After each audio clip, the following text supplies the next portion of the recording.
Ang gabi ay parang nakaluhod sa lupa. Ang buwan, kalahati lang ang mukha, nagkukubli sa ulap na tila ayaw masilayan ang nangyayari sa ibaba. Sa gitna ng gubat, isang bata ang nakaluhod sa putikan, nanginginig, hawak ang isang lumang karambit na kumikintab sa liwanag ng buwan. Emerson, sigaw ng isang tinig mula sa dilim. Mabilis siyang lumingon. Mula sa pagitan ng mga puno, lumitaw ang kanyang lolo Maximo, matanda, payat ngunit matatag, may mga mata na tila mas nakakita pa ng mga lihim kaysa sa kahit anong tao.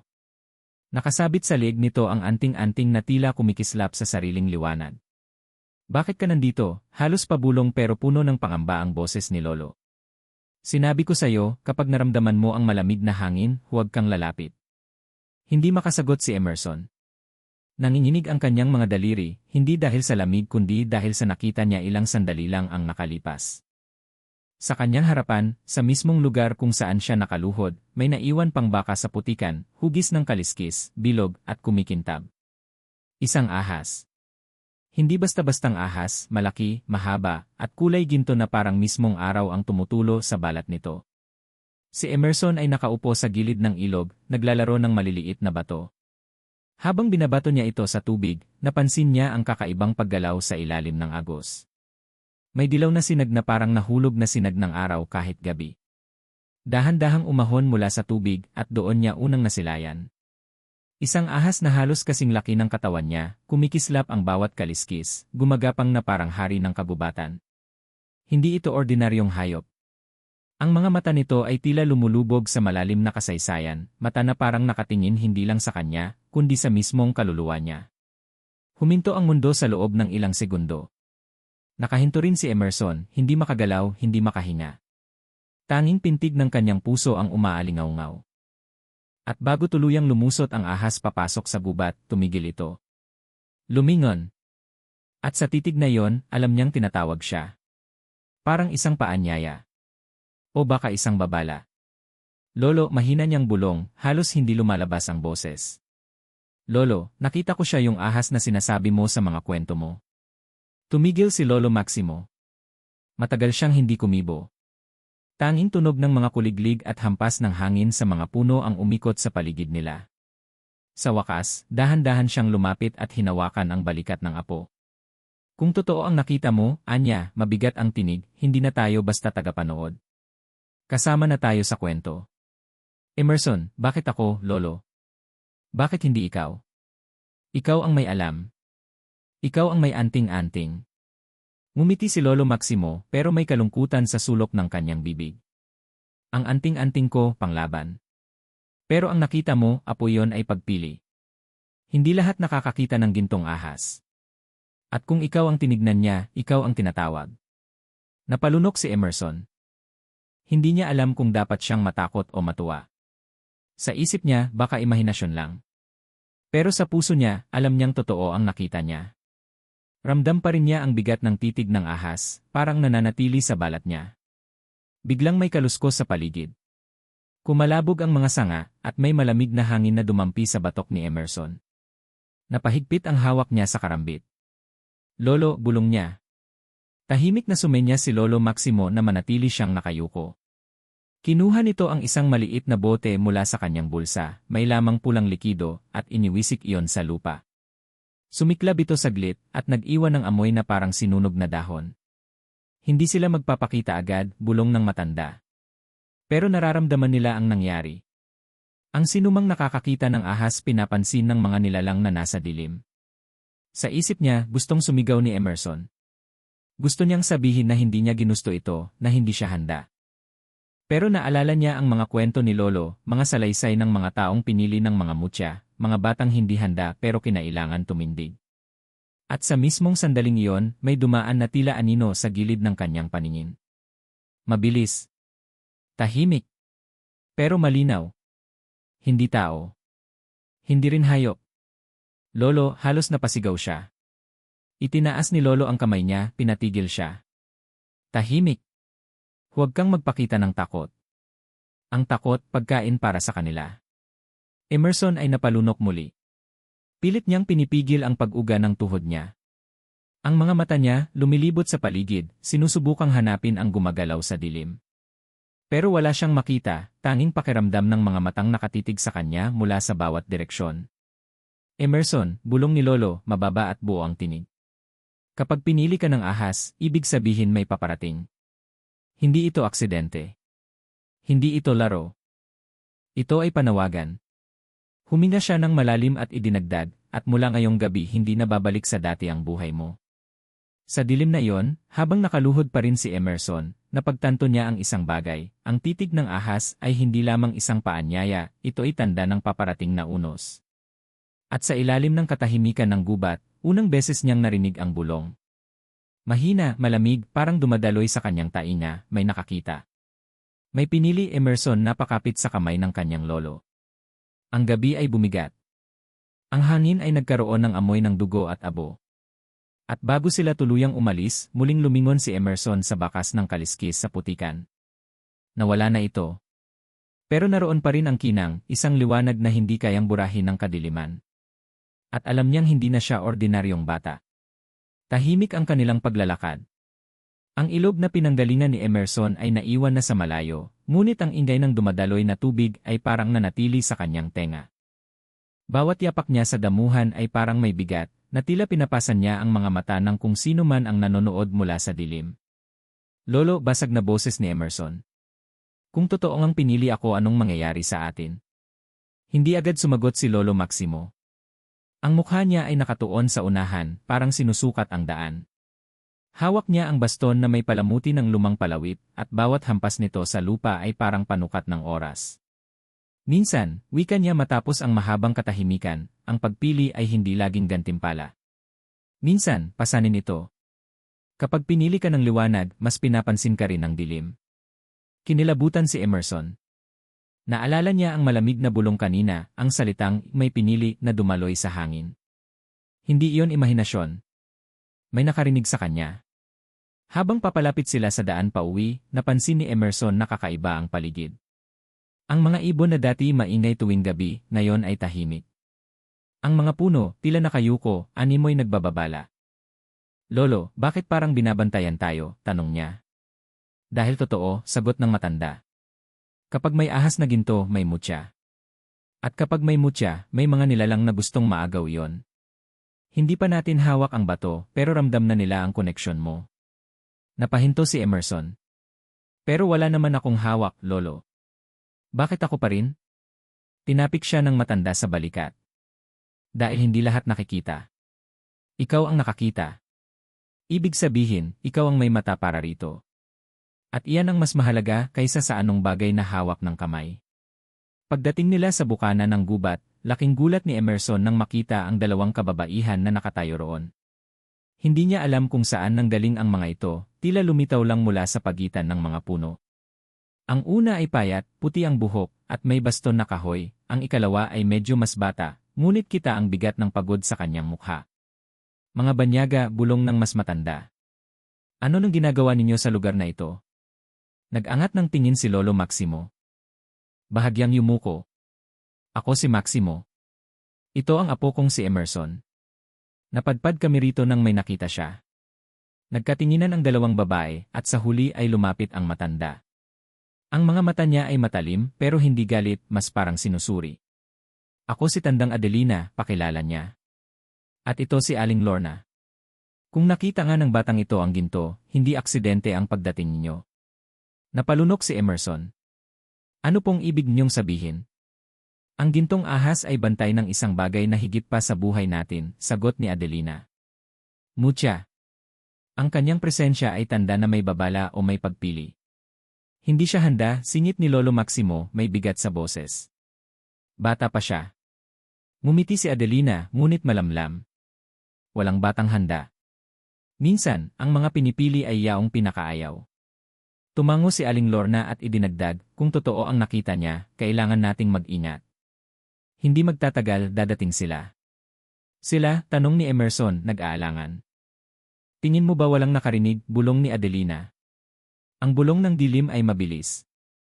Ang mga aswang ay gutom. At kapag naramdaman nilang may mutya, susugod sila. Naninginig si Emerson. Ang pakiramdam niya, kahit saan siya lumingon, may matang nakatutok. Lolo, totoo ba? Aswang ang mga yon? Mahinang tango lang ang nakuha niya. Hindi ito pinabulaanan ni Lolo. At iyon ang mas nakakatakot kapag hindi na kailangan ng paliwanag. Dito muna kayo, wika ni Adelina. Ang gabi ay mahaba. At baka hindi na kayo makabalik kung susubukan pa ninyong tumawid. Habang nakaupo sa loob ng kubo, ramdam ni Emerson ang tensyon. Ang bawat paghinga niya ay parang ingay. Lumingon siya sa bintana at nasilayan ang madilim na kalangitan.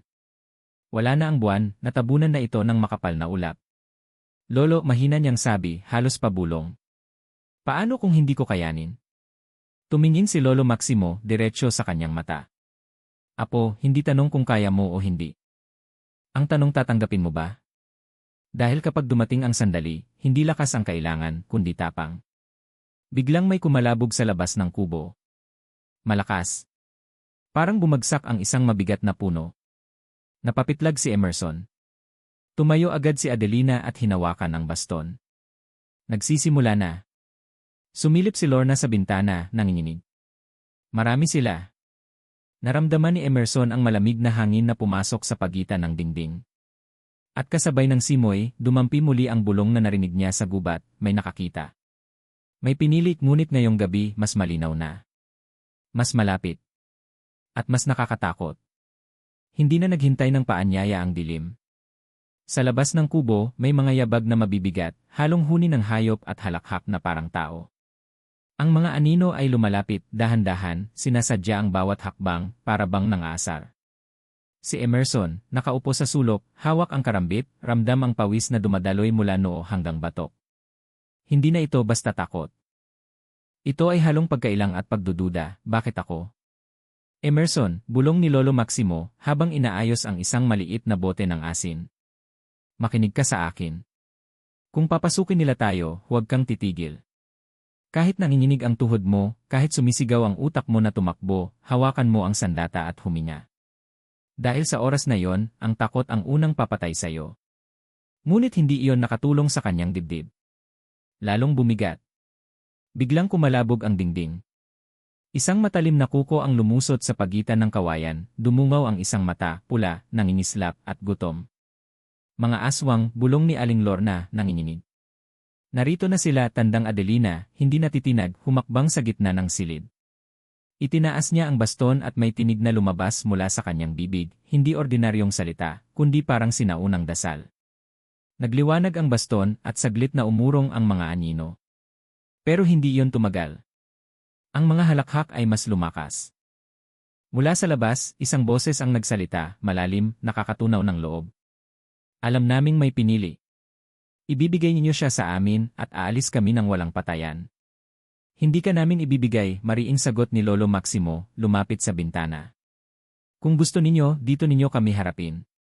Sumagot ang boses mula sa labas, halong galit at tawa, kung gayon lahat kayo ang kabayaran. At doon nagsimula ang banggaan. Mula sa bubong, mula sa dingding, mula sa lupa, pumasok ang mga anino. Mga nilalang na may mahahabang kuko, balat na kulay abo, at mga mata na tila apoy. Lumusob sila, at ang kubo ay parang nilamon ng dilim. Si Lolo Maximo, mabilis ang galaw, itinapon ang asin at sumigaw ng dasal. Ang ilan sa mga aswang ay napaatras, umuusok ang balat. Si Adelina, umiindayog ang baston, bawat hampas ay may liwanag na nagtataboy. Si Lorna, kahit nanginginig, ay humawak ng itak at tinaga ang pinakamalapit na nilalang. Si Emerson, nanatili sa sulok. Nakapako ang karambit sa kanyang kamay, ngunit ang katawan niya ay ayaw kumilos. Ang ingay ng labanan, ang sigaw ng mga matatanda, ang halakhak ng mga aswang, lahat iyon ay parang humihigop ng kanyang lakas. Hindi ko kaya, bulong ng isip niya. Hindi ako tulad ni Lolo. Hindi ako mandirigma. Ngunit sa gitna ng gulo, may isang bagay na nangyari. Sa sandaling iyon, may bagay na kumislap sa tabi niya. Isang maliit na bato, hindi niya alam kung saan galing, gumulong mula sa ilalim ng banig at tumama sa kanyang paa. Kumikinang ito ng dilaw, kagaya ng kaliskis ng ahas. Napatitig siya. Ang oras ay tila tumigil. Ang kanyang kamay, parang sariling kalooban, ay yumuko at pinulot ang bato. At pagdaka, isang liwanag ang sumabog mula sa kanyang palad. Nalaglag ang aswang na papalapit sa kanya, napaatras na parang sinunog ng apoy. Ang lahat ng mata sa silid, pati na ng mga aswang, ay napatingin sa kanya. Sa kanyang palad, hawak niya ang mutya. At sa ibabaw ng liwanag, may lumitaw na anino ng isang babae. Mahaba ang buhok, mata na parang buwan, at boses na malamig ngunit malinaw. Emerson, bulong nito, hindi aksidente ang lahat. Ikaw ang pinili. Hindi ko kaya, bulong niya. Ngumiti ang anino. Ang takot mo ang dahilan kung bakit ikaw ang pinili. Ang tunay na tapang ay hindi kawalan ng takot, kundi ang pagpiling lumaban kahit naroon ito. At sa sandaling iyon, nakaramdam siya ng kakaibang lakas. Ang bigat ng kanyang katawan ay nawala, ang tibok ng kanyang puso ay tumugma sa liwanag ng mutya. Muli siyang hinarap ng mga aswang. Ngunit ngayon, hindi na siya umuurong. Isang mabilis na hakbang, isang hampas ng karambit na may liwanag, at natamaan ang pinakamalapit na nilalang. Sumigaw ito at nagliyab, naglaho sa hangin. Emerson, sigaw ni Lolo Maximo, nangingislap ang mata sa gulat at tuwa. Huwag mong bitawan. Iyan ang dahilan ng pagpili. Ngunit kasabay ng lakas ay dumating ang panganib. Mula sa dilim, isang bagong presensya ang sumulpot. Mas malaki, mas mabigat, at mas nakakatakot kaysa sa iba. Ang mga anino ay parang yumuko sa kanyang pagdating. Isang lalaki o dating lalaki ang lumabas. Ang balat niya ay may kaliskis, ang mga matay dilaw, at ang ngiti niya ay puno ng matinding kasakiman. Ayan ka pala, bulong niya, boses na parang nagmumula sa ilalim ng lupa. Ang pinili ng ahas. Ako si Pacifico at sa akin dapat napunta ang mutya. Dito bumaligtad ang lahat. Hindi lang sila basta lumalaban sa mga aswang. Ang pinuno mismo ay narito at malinaw na si Emerson ang tunay na pakay. Sa kanyang dibdib, dalawang tinig ang naglalaban, isa na nagsasabing tumakbo ka, hindi mo kaya ito, at isa na nagbubulong harapin mo siya, ito ang dahilan kung bakit ikaw ang pinili. At sa hating gabi ng labang iyon, unang beses niyang pinili na huwag maging bata, huwag maging takot, kundi maging tagapangalaga. Tahimik ang lahat matapos lumabas ang pangalan ni Pacifico. Ang mga anino, na kanina'y naglulundagan sa paligid, ay tila biglang napaurong, parang inutusan ng isang hari. Ang presensya ng pinuno ay mabigat, parang bawat hininga ni Emerson ay hinihigop ng hangin. Sa wakas, sabi ni Pacifico, mabagal, matalim ang tinig. Ang pinili ng ahas ay nakaharap ko na. Bata ka pa. Mahina. Hindi mo alam ang bigat ng hawak mo. Umigting ang pagkakahawak ni Emerson sa mutya. Nanginginig ang mga daliri niya, ngunit hindi niya ito binitawan. Hindi mo ito makukuha, sagot niya, kahit pa halos pabulong lang. Nagtawanan ang mga aswang sa paligid, mga halakhak na parang basag na banga. Pero si Pacifico hindi natawa. Lalo lang lumalim ang kanyang ngiti. Emerson, bulong ni Lolo, tandaan mo ang sinabi ko. Ang lakas ay hindi sa sandata kundi sa puso. Ngunit paano niya paniniwalaan iyon kung ang harap niya ay isang halimaw? Sa dibdib ni Emerson, nagsimula ang labanan, hindi lang laban kay Pacifico, kundi laban sa sarili. Bakit ako? Bakit hindi si Lolo? Hindi ko alam ang ginagawa ko. Wala akong karanasan. Ako ba talaga ang pinili? Pacifico lumapit ng isang hakbang. Ang lupa ay umuga, at ang mga dingding ng kubo ay parang nag-crack sa bigat ng kanyang presensya. Tingnan mo ang sarili mo, bata, anya. Nakikita ko ang takot sa mga mata mo. Alam mo bang minsan, ako rin ang pinili? Nanlaki ang mata ni Emerson. Ano? Tumawa si Pacifico, mapait. Matagal na panahon na ang nakalipas. Ang ahas na ginto, ako ang unang lumapit. Ako ang unang binigyan ng mutya. Pero hindi ako tulad mo. Hindi ako mahina. Hindi ako bata. At hindi ko hinayaang kontrolin ako ng mga matatandang tulad nila. Itinuro niya si Tandang Adelina at Lolo Maximo. Tinuruan nila ako ng pagsuko. Tinuruan nila akong gamitin ang mutya para protektahan, hindi para pamunuan. Kaya iniwan ko sila. Pinili kong yakapin ang gutom dahil sa gutom may tunay na lakas.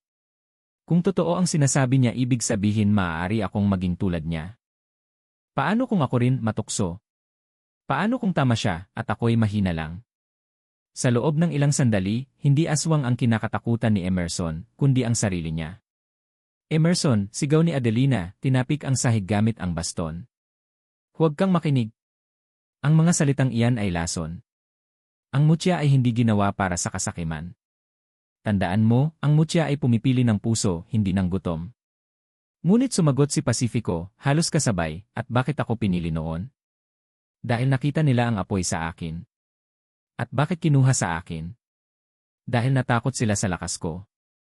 At ngayon, ikaw, bata, ikaw ang magiging susunod na alipin nila kung papayag ka. Emerson, wika ng diwata na muling lumitaw mula sa liwanag ng mutya. Ang tinig nito ay kalmado, parang tubig. Hindi siya pinili. Siya ang kumuha. At nang kumuha siya, nilamon siya ng dilim. Kaya't kinuha ng mutya ang kanyang liwanag at iniwan siyang hungkag. Pacifico sumigaw, tinig na parang kulog. Kasinungalingan. Ako ang karapat-dapat. Lumindol ang lupa. Ang mga anino ay nagsigawan, naglalaban ang mga dasal ni Adelina at ang galit ng pinuno. Si Emerson, nakapikit, huminga ng malalim. At sa wakas, nagsalita. Kung totoo ngang may pagpili, bakit hindi ako ang pumili kung anong magiging ako? Tahimik ang lahat. Maging ang mga aswang ay huminto. Tumingin si Emerson kay Pacifico. Hindi ako tulad mo. Natatakot ako. Mahina ako. Pero hindi ko hahayaang kainin ako ng dilim para lang maging malakas. Humarap siya kay Lolo Maximo, kay Adelina, kay Lorna. Kung mamamatay ako, mamamatay akong hindi nagtataksil. Muling nagliyab ang mutya. Ang ilaw nito ay mas maliwanag kaysa dati, at lahat ng sulok ng kubo ay natabunan ng ginintuang liwanag. Ang mga aswang ay napaatras, umuusok ang balat, sumisigaw sa sakit. Pacifico, bagamat natamaan ng liwanag, ay tumawa. Ayan. Ayan ang gusto ko. Labanan mo ako, bata. Tingnan natin kung hanggang saan ang kaya ng tapang mo. Ito ang sandali ng pagpili. Hindi lang laban para sa buhay nila, ito ang laban para sa kanyang pagkatao. At habang humahakbang si Pacifico papalapit, mabigat ang bawat yapak, handa na ring lumusob si Emerson. Bawat salita niya ay parang hampas ng bagyo. Sa paligid, ang mga aswang ay nag-aabang, hindi gumagalaw, parang nanonood ng ritual. Si Emerson, hawak ang karambit at mutya, ay huminga ng malalim. Hindi na siya makatakas. Hindi na siya pwedeng umatras. Lahat ng tinuro ng kanyang lolo, lahat ng kwento ng kanyang pagkabata, ay umabot sa sandaling ito. Bigla, sumugod si Pacifico, isang halimaw na mas mabilis kaysa sa hangin. Ang mga kuko niya ay parang bakal, at ang mga kaliskis ay kumikislap na parang ginintong apoy. Muntik na siyang tamaan, ngunit nagawang maiwasan ni Emerson, napaluhod at humampas ng karambit na may liwanag. Tumama ito sa braso ni Pacifico at unang beses sumigaw ang halimaw. Aray ko, sigaw nito, galit at gulat ang halo. So may ipinapakita nga ang mutya. Ngunit imbes na matakot, lalo siyang tumawa. Mas lalo akong nananabik. Nagsimula ang marahas na labanan. Si Emerson, bagamat baguhan, ay gumagalaw na parang may gabay. Ang bawat pag-atake niya ay sinasabayan ng liwanag ng mutya, at bawat galaw ay tila may kalakip na proteksyon ng diwata. Ngunit si Pacifico ay hindi basta kalaban. Ang bawat hampas niya ay parang lindol. Ang bawat sigaw niya ay parang kulog. Sa isang galaw, sinipa niya si Emerson ng malakas, at tumilapon ito sa dingding. Emerson, sigaw ni Lolo Maximo, agad na lumapit, hinaharang ang halimaw. Ako na. Humakbang si Pacifico, mumisi. Matanda, wala ka na sa panahon. Sa akin dapat napunta ang mutya. Ibibigay mo sa akin ang apo mo o pareho kayong mawawala. Hindi ko hahayaang mawala si Lolo. Sa kanyang dibdib, isang bagay ang pumutok, hindi liwanag ng mutya, kundi apoy ng damdamin. Tumindig siya, dahan-dahan, kahit nanginginig ang tuhod. Pacifico, sigaw niya, boses na lumakas kahit naglalaban ang takot. Kung ako ang hinahanap mo, ako ang harapin mo. Huwag silang idamay. Sandaling natahimik ang lahat. Kahit ang mga aswang ay natigil sa paghinga. Ngumisi si Pacifico, nakataas ang kilay. Ayun! May tapang ka rin pala. CJ. Ikaw at ako, bata. Nagbanggaan silang muli. Ang liwanag at dilim ay naghalo, sumabog ang dingding, nagliyab ang sahig. Ang mga anino ng aswang ay nagsisigawan, natatakot pero nanonood. Sa isang iglap, nahuli ni Pacifico si Emerson sa leg. Pinilit niyang agawin ang mutya. Nanginginig si Emerson, halos mawalan ng hininga. Bitawan mo siya, sigaw ni Lolo Maximo, tumakbo, dala ang kanyang baston. Ngunit huli na. Sa isang mabilis na galaw, sinipa ni Pacifico ang matanda. Tumilapon si Lolo, bumagsak sa dingding at nanatiling nakahandusay. Lolo! Ang sigaw niyang iyon ay parang sumabog sa kalangitan. Ang mutya sa kanyang palad ay biglang nagliyab, mas maliwanag kaysa dati. Ang diwata ay lumitaw ng buo, hindi na anino, kundi isang nilalang na halos kasing laki ng silid. Ang boses nito'y dumagundong, Emerson, ang lakas ay hindi binibigay, ito'y pinipili. At pinili mo na. Muling humarap si Emerson kay Pacifico. Ang liwanag ng mutya ay bumalot sa kanyang katawan, at bawat hakbang niya'y may bakas ng apoy at liwanag. Tinangka siyang pigilan ng halimaw, ngunit sa bawat hampas ng kuko, natutunaw ito sa liwanag. Ang karambit ni Emerson ay nagliyab, at sa isang huling sigaw, itinarak niya ito sa dibdib ng pinuno ng mga aswang. Hindi ako matatalo, ngunit natunaw siya, dahan-dahan, hanggang sa wala nang natira kundi usok at abo na inilipad ng hangin. Si Emerson, nakaluhod, hingal na hingal, hawak pa rin ang mutya. Sa tabi niya, si Lolo Maximo, mahina, duguan, ngunit nakangiti. Lolo, halos umiiyak si Emerson, hinawakan ang kamay ng matanda. Pasensya na hindi kita naprotektahan. Mahinang ngiti ang ibinigay ng matanda. Hindi mo kailangang protektahan ako, apo. Ang tungkulin ko turuan kang protektahan ang sarili mo. At ngayon nakita ko na. Pumikit si Lolo, huminga ng malalim. Ang katawan niya'y payapa, parang nagbigay ng huling basbas. Sa gitna ng katahimikan, narinig niya muli ang tinig ng diwata. Ang mutya ay may kapangyarihan, ngunit higit pa riyan, ikaw ang may pagpili kung paano ito gagamitin. Tandaan mo, ang tunay na lakas ay nasa puso, hindi sa bato. Dahan-dahang nawala ang diwata, naiwan ang liwanag na banayad. Emerson ay nanatiling nakaluhod, humahagulgol, ngunit sa kanyang dibdib, may apoy na hindi kayang patayin ng kahit anong dilim. Ang kanyang lolo ay maaaring nawala, ngunit ang kanyang dugo at aral ay nananatili. At sa unang beses, buong puso niyang tinanggap ang kapalaran, siya na ngayon ang bagong tagapangalaga. Tahimik ang paligid matapos maglaho si Pacifico. Ang kubo ay wasak, ang lupa'y puno ng abo at dugo, ngunit sa gitna ng lahat, nanatiling nakaupo si Emerson, yakap ang katawan ng kanyang lolo.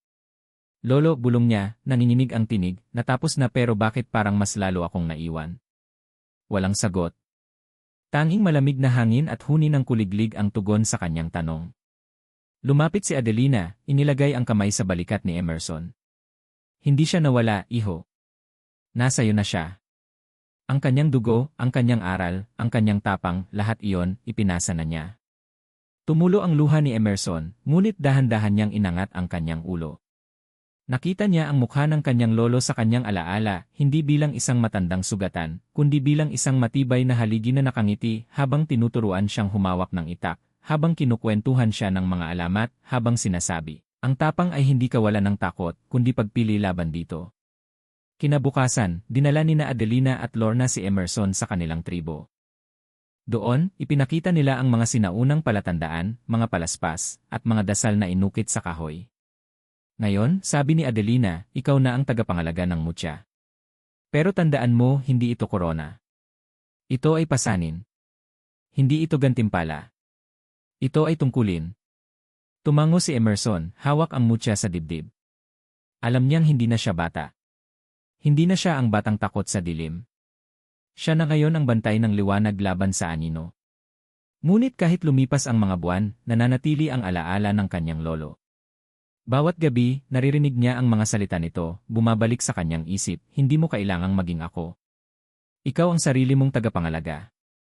At tuwing nararamdaman niya ang pagod o ang takot na baka siya ay bumagsak sa parehong landas ni Pacifico, tinitignan niya ang mutya, at naaalala ang mukha ng kanyang lolo, at doon siya muling tumitindig. Isang hapon, habang naglalakad siya sa palayan, may batang lumapit sa kanya. Maputi ang ngipin, maaliwalas ang ngiti. Kuya Emerson, sabi ng bata, totoo ba yung kwento na nakipaglaban ka sa mga aswang? Napahinto siya. Tumingin sa langit, nakita ang mga ulap na tinatanglawan ng araw. Sa halip na sumagot ng o hindi, mumiti siya. Hindi ako nag-iisa noon, wika niya. Laging may nagbabantay. Laging may nagtuturo. At ngayon nasa akin na ang tungkulin na magbantay para sa inyo. Dumating ang gabi. Ang buwan ay muling buo, kumikislap ang liwanag sa gubat. Nakaupo si Emerson sa tuktok ng isang burol, nakatanaw sa malayo. Sa kanyang tabi, nakalagay ang karambit ni Lolo. Sa kanyang palad, nakahimlay ang mutya. At mula sa malayo, naramdaman niya ang malamig na simoy ng hangin. May aninong dumaan sa gilid ng kanyang paningin. Ngunit sa halip na kabahan, ngumiti siya. Kung darating man kayong muli, bulong niya sa dilim, handa na ako. Hindi na ako tatakbo. Hindi ka nag-iisa.